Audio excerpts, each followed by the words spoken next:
UFC 227 is this weekend, and I'm here to preview the top two fights on the card.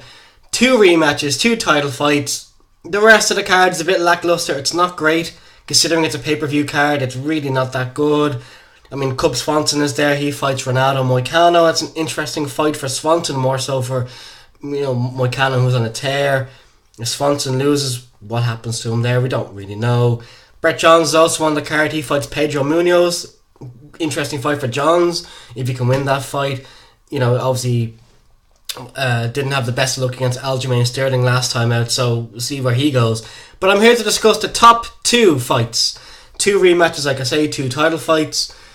Topping the bill, TJ Dillashaw against Cody Garbrandt. TJ Dillashaw is obviously the champion. Took the belt at UFC 217 against Cody Garbrandt.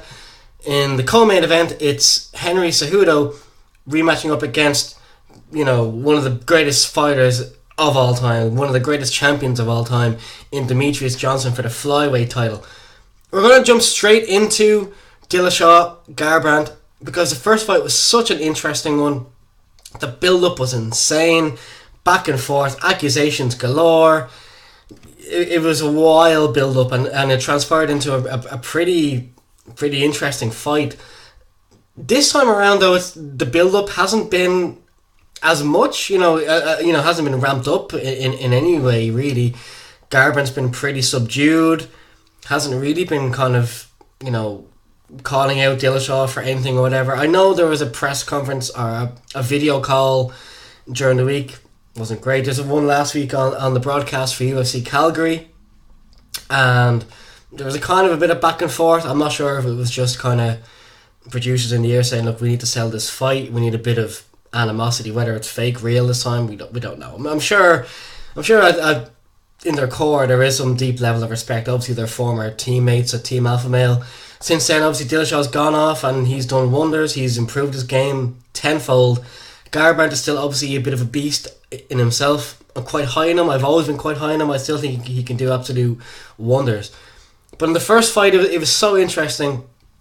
Dillashaw, Garbrandt, like I say, they were former team partners. Dillashaw is obviously able to read what Garbrandt might have been able to throw. Might have been a bit of cockiness from Dillashaw in the opening round. Garbrandt was standing his ground, as Garbrandt does. He likes to stand his ground. He clipped Dillashaw right at the end of the first round, which really kind of shook the cobwebs out of Dillashaw big time. And 10 more seconds, 15 more seconds in the round, likely Garbrandt would still retain the belt, and who knows what the landscape could have been then. But as it turns out, didn't transpire like that. Dillashaw survives. First couple of minutes into the second round, he's still a bit kind of, on the back foot a tiny bit. Garbrandt is kind of saying, look, hey, I rocked you in the first round. There's no way you're making it out the second round. That was his kind of body language. Obviously Dillashaw threw a big head kick. Garbrandt ducks under, wipes his hairs and say, look, that's not fazing me, And then all of a sudden, while Garbrandt eats a big leg kick to the head, gets dropped, and then the fight is back on. Dillashaw's awake again. Garbrandt saying, okay, I need to really respect this guy now because he's after hitting me, I'm after going down. It's such an evenly matched fight. Obviously Garbrandt then, steps with Dillashaw. He's still in the pocket, they're still exchanging, but Dillashaw comes up with a big hook that drops Garbrandt. Garbrandt can't recover, loses the belt, and here we are, second fight in. Such an interesting fight. I'm really interested to see what's going to happen in this one. I know you're supposed to be kind of impartial when you're kind of writing about fights and you're talking about fighters, but I've always been quite high on Garbrandt. But this build-up is such an interesting one because we haven't seen Garbrandt. He didn't even do an open workout as far as I read this morning. Doesn't want to give anything away. It's insane. He's clearly obviously focused on the fight ahead. It's a huge fight. It's a huge fight of him in terms of the bantamweight division, and because we don't know where he could go from here afterwards. Be 2 losses on the bounce from against Dillashaw. You don't really need that against your record. But it's going to be such a very interesting one. Both guys obviously know each other's numbers. They know how much power they have.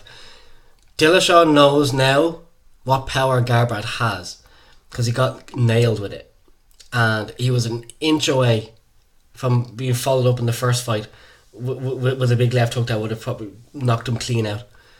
But as I say, Dillashaw is now the champion, and they're both going to be working on a lot of things. If Dillashaw, I do believe that Garbrandt has the best boxing, but if Dillashaw can draw out Garbrandt to make him stand in the pocket, make him get reckless, make him get, I think Dillashaw has a better footwork. He's quicker. I think he's such an intelligent fighter in terms of throwing feints and following up with just crazy angles, landing punches, landing kicks, and I think that he's such a clever fighter in that regard. It's not to say that Garbrandt doesn't have good footwork himself. He has phenomenal footwork. I mean, you look at the way that he was able to really just break down Dominic Cruz. It was sensational. But for Dillashaw to be able to do that to Garbrandt was even more sensational. But like I say, if Garbrandt is drawn into a battle where he's forced to stand his ground, get his ego back, and say, look, I'm clearly a stronger striker, which he is, I believe. If Dillashaw can draw him in, he'll catch him with something, I think, on the counter. But that being said, Dillashaw has to be really, really careful here, because Garbrandt does push forward. He's instinctively going to push forward. If he connects in a punch, he's always going to go forward. He drives and drives and drives forward, backs his opponents up, and just wings bombs. He just lands, he punches, he throws everything into everything. So Dillashaw needs to be careful, because if Garbrandt clips him again, which is a big possibility, Garbrandt will have the better of him, I think. It's such an interesting fight. I'm going to go with Garbrandt on this. I just think there's a new animal in him, I think. He just seems so, focused on the fight. He doesn't seem to be bothered about selling the fight. He doesn't seem too bothered about, really just kind of getting involved in the kind of the antics of the kind of, accusations, calling Dillashaw this, that, and the other. Dillashaw's a phenomenal fighter in himself, and so interesting. And I firmly believe that we're going to move on now, but if Demetrius Johnson wins his fight against Henry Cejudo, I firmly believe that the winner of Garbrandt and Dillashaw will get the fight against DJ next. There's a reason they're putting them on the same card. It's not a coincidence. I think that the winner definitely gets the crack at Mighty Mouse. Whether Mighty Mouse moves up or goes down, we don't know yet. But look, again, I'm pure speculating, but I think it's what they're planning to do. It makes sense. They're all there. They can call in Demetrius Johnson should he win against Cejudo. But we're going to get into that fight. I'm kind of getting a bit ahead of myself. We'll go into that fight now. And obviously Cejudo, last time out, obviously lost the fight to Demetrius Johnson. Now, okay, he's has two wins now on the bounce, and but Cejudo in the build up has said, look, I've changed a lot in myself. I've changed my approach. I've adjusted things. I've adjusted various aspects of the game, which I'm sure he has. I have no doubt that Cejudo has done all of those things. But Demetrius Johnson has been ferocious, and he's been the best champion and one of the greatest fighters of all time. And if Cejudo is changing elements of his game, then Demetrius Johnson is doing it probably more tenfold, I'd imagine.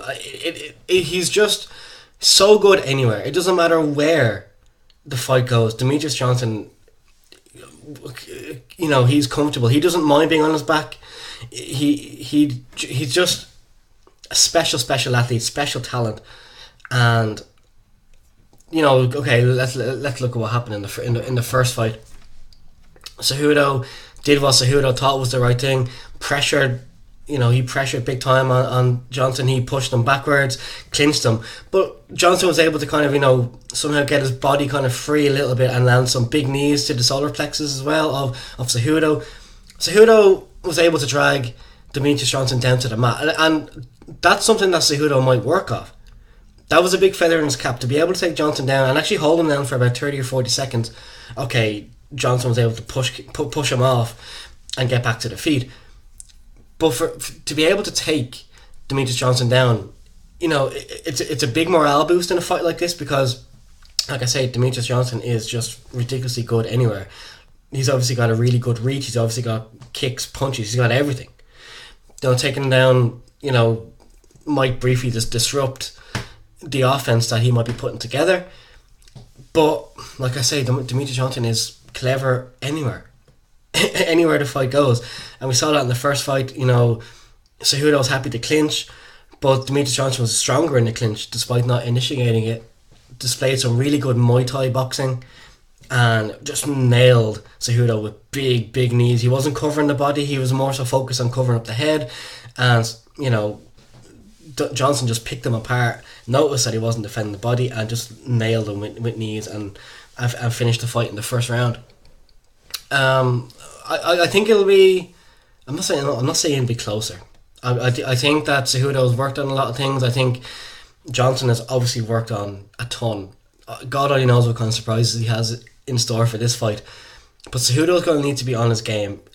If he's going to be able to win the fight, he has to be the best, the first. He needs to put everything, into any aspect he's going to display on Saturday for full 25 minutes. But the issue is that Johnson has some great cardio. He's not going to fade. The guy just doesn't go away. So you're going to have to put Johnson away. You just are. I mean, DJ is just incredible athlete, and I firmly believe he'll just win the fight. I don't know how he's going to win the fight. I don't see it going to a decision. I see him finishing the round. I'd say second or third round finish. How, I don't know. It could be anything. I'll say submission, because I do think that Cejudo's game plan is going to take him down often, early, and he's going to try and disrupt DJ's offense. But I just don't see it happening. It's interesting fight for Cejudo, but I think DJ wins the fight. I think Garbrandt wins the fight in the main event, and I think the winner, whoever it might be, between TJ and Cody, I think they bring in Demetrius Johnson. I think they face them off and say, here you go, guys, let's do this. I have a feeling they're going to make that fight for the end of the year. Have a big kind of super fight to blow out, 2018, leave on a big high. It's the kind of fight that makes sense for people. The winner of the bantamweight championship and obviously the flyweight championship give Johnson something that that might prove a really really really big test. So that's really it, guys. Those are the fights. It's not a great card on paper. I mean, last week's card was far better, in terms of on paper and in terms of fights delivering. It's not to say that the fights won't be good on Saturday. I just don't believe that it's worthy of a pay-per-view card other than the top two fights. But really, that's about it. Obviously, we're going to have a podcast out. It might be a bit late. I'm away on a little break at the weekend. Going to try and catch the top two fights if I can on the Sunday or the Monday. Get a podcast out on the Tuesday. We'll have a bit of a post-mortem on the whole thing. But guys, until then, and until the next time I talk to you, whether here or in your ears, enjoy the rest of the week, enjoy the weekend, and enjoy the fights.